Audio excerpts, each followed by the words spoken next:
Hi ಎಲ್ರಿಗೂ ನಮಸ್ಕಾರ. ಇವತ್ತು ನಾವು DDL ಕಮ್ಯಾಂಡ್ಸ್ನ ನೋಡ್ತಾ ಹೋಗೋಣ. DDL ಅಂದರೆ ಡೇಟಾ ಡೆಫಿನಿಷನ್ ಲ್ಯಾಂಗ್ವೇಜ್. ಇದನ್ನು ನಾವು ಸ್ಟ್ರಕ್ಚರ್ಡ್ ಡೇಟಾನ ಡಿಫೈನ್ ಅಥವಾ ಮಾಡಿಫಿಕೇಷನ್ ಮಾಡೋಕ್ಕೆ ಯೂಸ್ ಮಾಡ್ತಾ ಹೋಗ್ತೀವಿ. ಈ ಸ್ಟ್ರಕ್ಚರ್ಡ್ ಡೇಟಾ ಅಂದರೆ ಯಾವುದು? ಯಾವ ಡೇಟಾನ ನಾವು ಟೇಬಲ್ ಫಾರ್ಮ್ಯಾಟಲ್ಲಿ ಅಥವಾ ರಿಲೇಷನ್ ಫಾರ್ಮ್ಯಾಟಲ್ಲಿ ಸ್ಟೋರ್ ಮಾಡ್ತೀವೋ ಆ ಒಂದು ಡೇಟಾನ ಸ್ಟ್ರಕ್ಚರ್ಡ್ ಡೇಟಾ ಅಂತ ಕರಿತಾ ಹೋಗ್ತೀವಿ. ಆ ಒಂದು ಸ್ಟ್ರಕ್ಚರ್ನ ಡಿಫೈನ್ ಮಾಡೋಕ್ಕೆ ಈ ಒಂದು DDL ಕಮೆಂಟ್ಸ್ನ ಯೂಸ್ ಮಾಡ್ತಾ ಹೋಗ್ತೀವಿ. ಇವಾಗ ನಾವು DDLನಲ್ಲಿ ಯಾವ್ಯಾವ ಕಮೆಂಟ್ಸ್ ಬರುತ್ತೆ ಅಂತ ನೋಡ್ತಾ ಹೋಗೋಣ. ಮೊದಲನೇದಾಗಿ ಕ್ರಿಯೇಟ್ ಕಮ್ಯಾಂಡ್ ಬರುತ್ತೆ, ಅದಾದಮೇಲೆ ಡ್ರಾಪ್ ಕಮ್ಯಾಂಡು, ಅದಾದಮೇಲೆ ಆಲ್ಟರ್ ಕಮ್ಯಾಂಡು, ರೀನೇಮ್ ಕಮ್ಯಾಂಡ್ ಮತ್ತು ಟ್ರಂಕೇಟ್ ಕಮ್ಯಾಂಡ್ ಬರುತ್ತೆ. ಇವಿಷ್ಟು ಕಮ್ಯಾಂಡ್ನ ನಾವು DDL ಕಮ್ಯಾಂಡ್ಸ್ ಅಂತ ಕರಿತಾ ಹೋಗ್ತೀವಿ. ಮೊದಲನೇದಾಗಿ ಕ್ರಿಯೇಟ್ ಕಮ್ಯಾಂಡ್ ಅಂದರೆ ಏನು ಅಂತ ನೋಡ್ತಾ ಹೋಗೋಣ. ಈ ಒಂದು ಕ್ರಿಯೇಟ್ ಕಮ್ಯಾಂಡ್ನ ಯೂಸ್ ಮಾಡಿಕೊಂಡು ನಾವು ಡೇಟಾಬೇಸ್ ಆಬ್ಜೆಕ್ಟ್ಸ್ನ ಕ್ರಿಯೇಟ್ ಮಾಡ್ತಾ ಹೋಗ್ಬೋದು. ಅದೇ ಥರ ಟೇಬಲ್ಸ್ನು ಕೂಡ ಕ್ರಿಯೇಟ್ ಮಾಡ್ತಾ ಹೋಗ್ಬೋದು. ಇವಾಗ ಟೇಬಲ್ನ ಹೇಗೆ ಕ್ರಿಯೇಟ್ ಮಾಡೋದು ಅಂತ ನೋಡ್ತಾ ಹೋಗೋಣ. First of all table create ಮಾಡೋಕ್ಕೆ ಸಿಂಟ್ಯಾಕ್ಸ್ ಏನಪ್ಪ ಅಂದರೆ create table name bracket open, column name, data type, column name two data type. ಎಷ್ಟು ಬೇಕಾದ್ರೂ ಕಾಲಮ್ನ ಕೊಟ್ಕೋಬೋದು. ಕಾಲಮ್ N ಅಂತ ಕೊಡ್ತೀನಿ, ಡೇಟಾ ಟೈಪ್.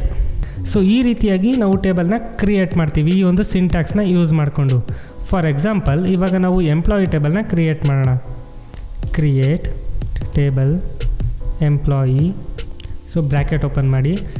ಇಲ್ಲಿ ನಾವು ಕಾಲಮ್ಸ್ನ ಸ್ಪೆಸಿಫೈ ಮಾಡ್ತಾ ಹೋಗಬೇಕು. ಎಂಪ್ಲಾಯಿ ಟೇಬಲ್ಗೆ ಏನೇನೆಲ್ಲ ಕಾಲಮ್ಸ್ ಕೊಡ್ಬೋದು? ಇವಾಗ ಎಂಪ್ಲಾಯಿ ID ಕೊಡ್ಬೋದು.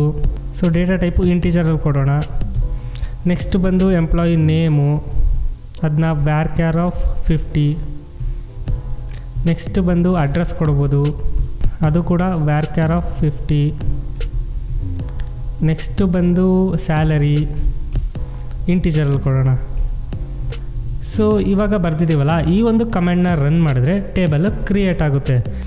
ಈ ರೀತಿಯಾಗಿ ನಾವು ಕ್ರಿಯೇಟ್ ಕಮ್ಯಾಂಡ್ನ ಯೂಸ್ ಮಾಡಿಕೊಂಡು ಟೇಬಲ್ನ ಕ್ರಿಯೇಟ್ ಮಾಡ್ತಾ ಹೋಗ್ಬೋದು. ನೆಕ್ಸ್ಟ್ ಬಂದು ಡ್ರಾಪ್ ಕಮ್ಯಾಂಡು. ಡ್ರಾಪ್ ಕಮ್ಯಾಂಡ್ನ ಯಾಕಪ್ಪ ಯೂಸ್ ಮಾಡ್ತೀವಿ ನಾವು ಅಂದರೆ ಡೇಟಾಬೇಸ್ ಆಬ್ಜೆಕ್ಟ್ಸ್ ಅಥವಾ ಟೇಬಲ್ಸ್ನ ಅಥವಾ ಡೇಟಾಬೇಸ್ನೇ ಡ್ರಾಪ್ ಮಾಡೋಕ್ಕೆ ಯೂಸ್ ಮಾಡ್ತಾ ಹೋಗ್ತೀವಿ. ಡ್ರಾಪ್ದು ಸಿಂಟ್ಯಾಕ್ಸು ತುಂಬಾ ಈಸಿ ಅಂತ ಹೇಳ್ಬೋದು. ಏನಂದರೆ ಡ್ರಾಪ್ ಟೇಬಲ್ ನೇಮ್. ಇದು ಸಿಂಟ್ಯಾಕ್ಸು. ಇವಾಗ ಎಕ್ಸಾಂಪಲ್ ನೋಡೋದಾದರೆ ಡ್ರಾಪ್ ಟೇಬಲ್ ಎಂಪ್ಲಾಯಿ.